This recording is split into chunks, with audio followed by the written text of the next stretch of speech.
untuk saya Hestia Rambumaja. Saya Mesliardina Wantinende. Saya Dewi Sandra KBB Lapir. Saya Imelda Rendikali. Saya Marcelia Jembitaman. Saya akan menjelaskan mengenai tahap-tahap perkembangan manusia menurut Elizabeth Hurley. Tahap yang pertama yaitu masa sebelum lahir atau pranata. Masa pranata dimulai ketika terjadinya pembuahan oleh sperma yang menghasilkan zigot, dan zigot ini kemudian tumbuh menjadi janin yang di dalam rahim selama kurang lebih 9 bulan sebelum lahir ke dunia. Tahap yang kedua yaitu masa bayi baru lahir atau newborn. Setelah melahirkan, tahap perkembangan bayi selanjutnya sebagai bayi baru lahir atau newborn, dan tahap ini berlangsung selama 0 sampai 2 minggu dan ditandai dengan proses mulai beradaptasi, mulai menyesuaikan terhadap lingkungan. Saya akan menjelaskan tahap ketiga teman-teman, yaitu masa bayi. Jadi masa bayi berlangsung antara usia 2 minggu hingga 2 tahun. Jadi pada masa ini seorang individu atau seorang bayi sudah bisa beradaptasi dengan lingkungannya. Jadi yang keempat, masa kanak-kanak awal. Jadi masa periode early newborn yang juga biasanya disebut periode persekolah, dimulai sejak anak berusia 2 tahun hingga 6 tahun. Pada periode ini seorang individu sudah bisa melakukan hal-hal sederhana secara mandiri.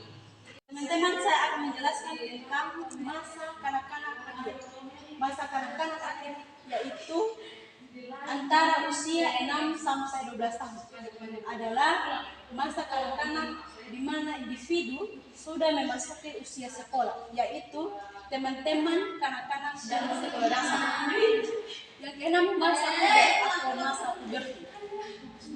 Masa puber merupakan masa peralihan antara masa kanak-kanak.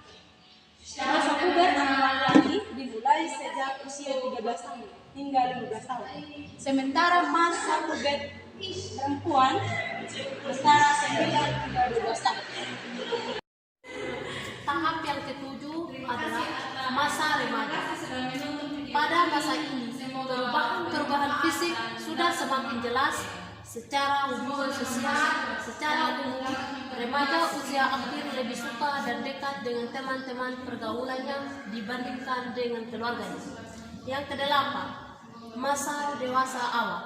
Masa dewasa awal dimulai ketika seseorang memasuki usia 20 tahun. Pada periode ini, seorang individu mulai membangun kemandirian ekonomi. Masa dewasa media.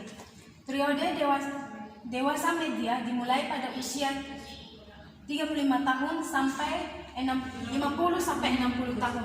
Di masa ini seorang pada umumnya sudah mencapai kesuksesan secara ekonomi.